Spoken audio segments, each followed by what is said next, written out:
Teman-teman, sekarang bulan Desember, ini bulan kelahiran saya, dan ini saya pikir adalah bulan yang tepat untuk membicarakan topik ini. Apa itu kafir?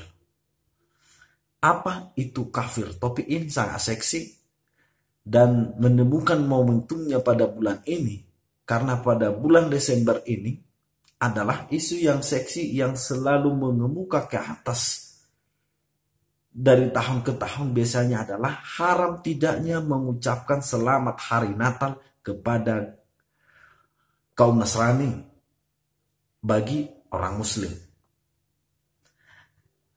Haram tidaknya perdebatan ini saya pikir memang adalah sesuatu yang bisa dipahami dan memang harus kita pahami. Sesuatu yang bisa dimengerti dan memang harus kita mengerti. Karena memang salam selamat hari Natal dan selamat pagi adalah dua salam yang berbeda. Selamat pagi tidak ada muatan isme, tidak ada muatan agama di sana. Itu murni sangat universal. Sementara selamat hari Natal itu sudah mengandung ritus agama tertentu, dalam hal ini adalah Kristiani. Jadi saya ulangi, adalah bisa dipahami jika kemudian orang Muslim, meski tidak semua, larut dalam perdebatan haram atau tidak mengucapkan selamat hari Natal bagi mereka untuk kaum Muslim. Sebab barangkali dengan mengucapkan itu, mereka sudah masuk kepada ritus. Sekali lagi bisa dipahami dan memang harus kita pahami. Karena memang bagi orang Muslim, di luar agama Muslim adalah orang yang belum selamat atau mungkin adalah orang kafir, meski tidak semua mereka mengakui itu. Di luar agama Muslim adalah bagi mereka kafir. Meski memang secara intrinsik juga di dalam Muslim itu ada orang kafir bagi mereka, yaitu jika mereka sudah paham agamanya tetapi tidak menjalankannya. Munafik, kira-kira begitu. Sekali lagi, kita harus memahami adanya haram atau tidaknya mengucapkan selamat hari Natal ini. Karena bagi mereka kita ini kafir. Nah, hari ini kita akan membahas kafir. Jika kemudian saya membahas ini tidak murni adalah secara agama. Ini tidak murni adalah secara ideologi. Tetapi ini adalah secara etimologi. Asal usul kata, sejarah kata kafir. Sebab kafir ini adalah, kafir sebenarnya adalah kata yang sudah melegenda, mendunia dan sangat internasional. Kafir, bunyi yang sama sebenarnya sudah dimiliki oleh negara-negara lain seperti bahasa Inggris cover, menutup, sampul, cover. Bahasa Belanda juga. Barangkali juga bahasa Inggris keeper, goalkeeper, menutup gawang adalah ada kaitannya dengan kafir ini. Yang mau saya bilangkan, kata kafir yang mau kita bahas di sini adalah murni secara etimologi, adalah secara sejarah bahasa. Kafir ini kalau kita mau melihatnya, kita harus melihat, melacak sejarah kepada 5.000 tahun yang lampau. Karena kafir ini berasal dari bahasa Semit. Dari rumpun bahasa Semit. Semit, etimologi Semit itu nomenklaturnya berasal dari nama putra pertama Nabi Nuh. Siapa Nabi Nuh? Saya pikir kita tidak usah membincangkannya itu. Jadi bahasa Semit ini ada di sekitar peradaban, di sekitar letak geografis di mana Nabi Nuh berada, yaitu di Timur Tengah. Bahasa Semit. Bahasa Semit itu bisa juga bahasa Ibrani, ragamnya rumpunnya juga bahasa Aram, bahasa Israel, bahasa Ibrani, dan bahasa Arab saat ini. Kafir berasal dari bahasa itu 5.000 tahun yang lampau. Itu sudah sangat lama. Sebelum Yesus sebagai manusia lahir, sudah sangat lama. eh, bahasa kafir itu unik. Bahasa kafir itu unik. Saya ulangi, bahasa Semit itu unik. Saya katakan unik karena memang bahasa Semit itu tidak ada vokalnya, semua konsonan. Bahasa Aram misalnya, Aram, M, bukan B, bukan Arab. Yahweh, bahasa Aramnya adalah konsonan semua, yaitu Y, H, W, H, semua huruf konsonan. Kafir dari bahasa Semit juga dari 3 konsonan, yaitu KPR atau KFR. Akar kata ini KPR, KFR kemudian berkembang 4000 tahun yang lampau pada bahasa Akkadia, yaitu kupur, yaitu kupuru. Jadi pada masa itu ada sebuah bahasa kosakata yang menyimbolkan gerak tangan mengusap atau memoles atau menghapus, yaitu kupuru tadi.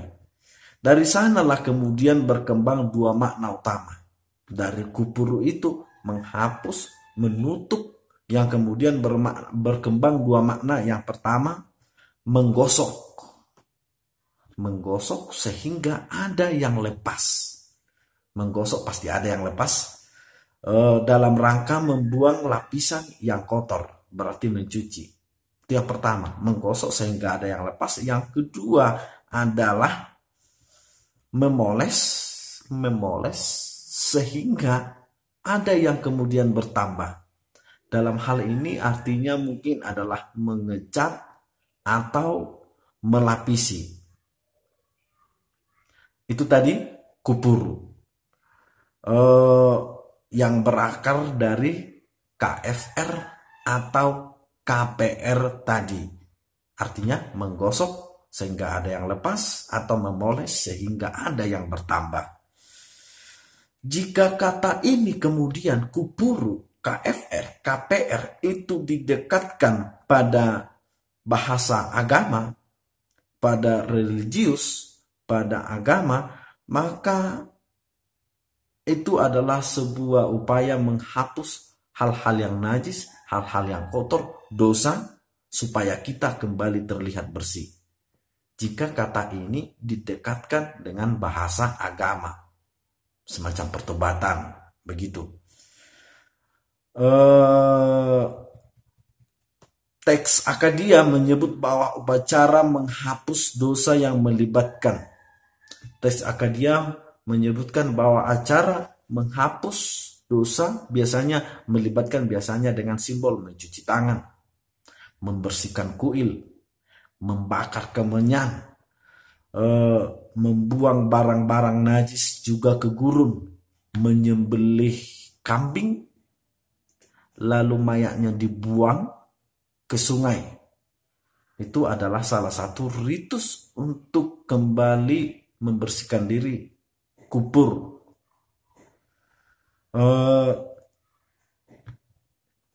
Tadi kambing disembelih, lalu darahnya, kalau enggak mayatnya dibuang, darahnya diambil, lalu dipercikan ke kuil, lalu darah itu kemudian dipoles, dibersihkan.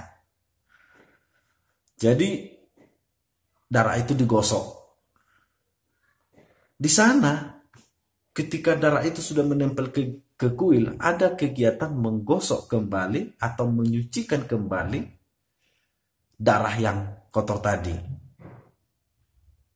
Itu salah satu ritus untuk membersihkan diri dari dosa, dari kenajisan. Ada lagi cara lain yang tidak asing bagi kita, semakin tidak asing lagi nanti jika kalian mendengar sampai beberapa kalimat setelah yang saya ucapkan ini, yaitu memindahkan dosa kita kepada sosok lain, kepada binatang lain. Memindahkan segala dosa kita, misalnya kita kembalikan kepada seekor kambing kambing itu kita sembelih, mayatnya dibuang ke sungai, atau kambing itu kita buang ke padang gurun yang mematikan. Jadi dosa kita pindahkan kepada kambing itu. Dari sanalah konsep adanya kambing hitam. Kita yang berdosa, kambing yang mati. Dari sana ada konsep kambing hitam. Menurut KBBI sendiri, itu tadi perjalanan kafir, kata kafir dari bahasa Semit, kemudian Akkadia yang terkenal. Dari KBBI sendiri, saya tidak akan membahas bahasa Arab.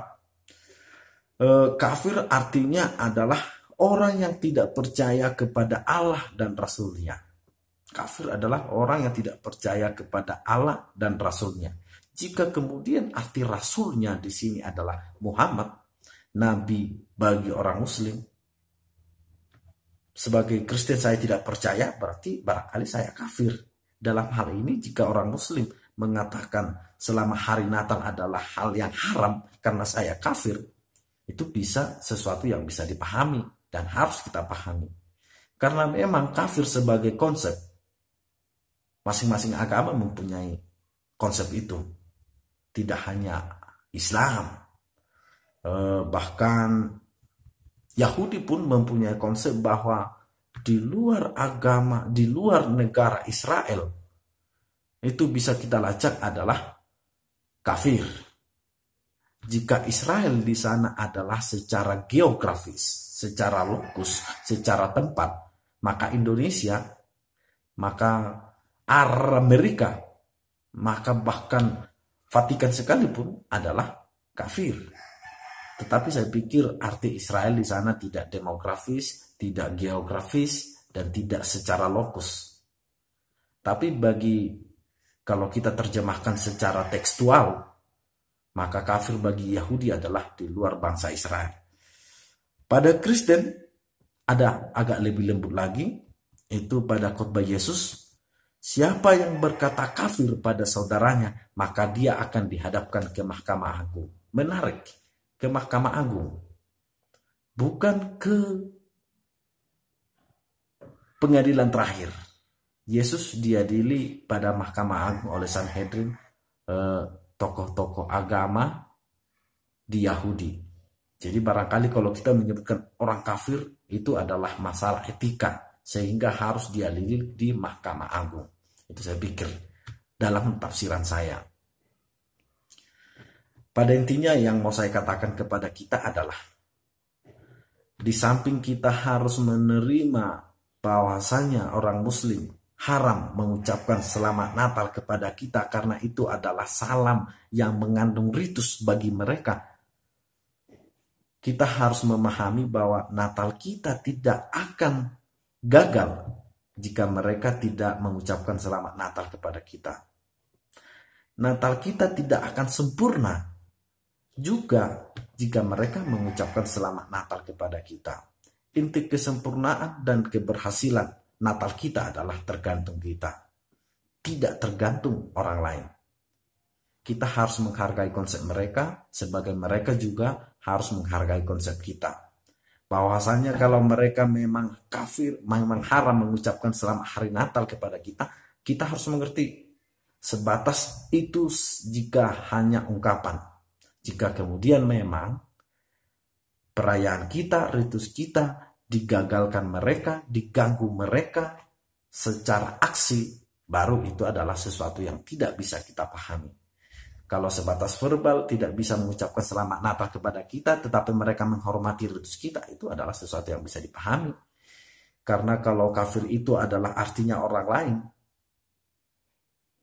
di luar kita, semua orang menjadi kafir. Saya dari bumi, maka di luar bumi adalah kafir. Bahkan dunia akhirat barangkali kafir karena itu di luar bumi. Saya Indonesia, maka Amerika, Inggris, Yahudi, Arab adalah kafir. Saya Batak, maka meski saya Indonesia, maka Jawa, Sunda, Mandailing adalah di luar Batak adalah kafir. Karena saya Ridwan Situmorang, di luar bernama Ridwan Situmorang, maka kafir. Yang mau saya bilangkan, tidak usah dipermasalahkan masalah kafir itu sebagai istilah, karena kafir adalah konsep. Semua orang punya konsep masing-masing. Selama kafir itu tidak digunakan untuk menggagalkan tindakan kita, itu adalah sesuatu yang harus kita mengerti dan harus kita pahami. Demikian perkembangan kata kafir dari dulu 5.000 tahun yang lalu sampai sekarang. Nah, dan apa itu kafir bagi saya?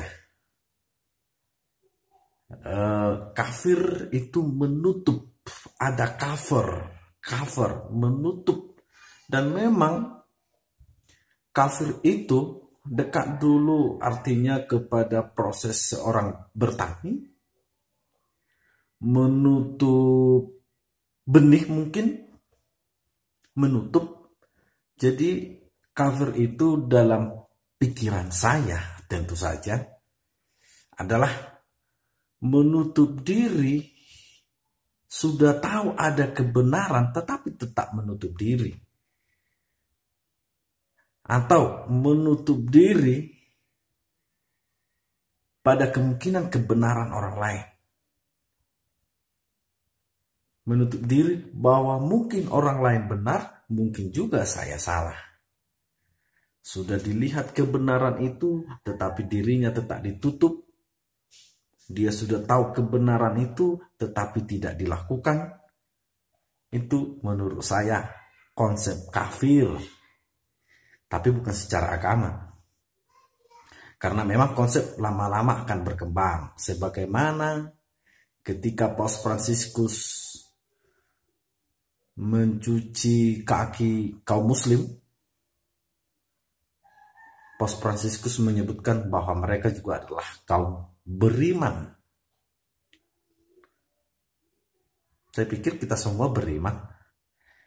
Tapi ketika mengklaim bahwa saya cuma yang benar, yang lain salah, bagi saya itu kafir.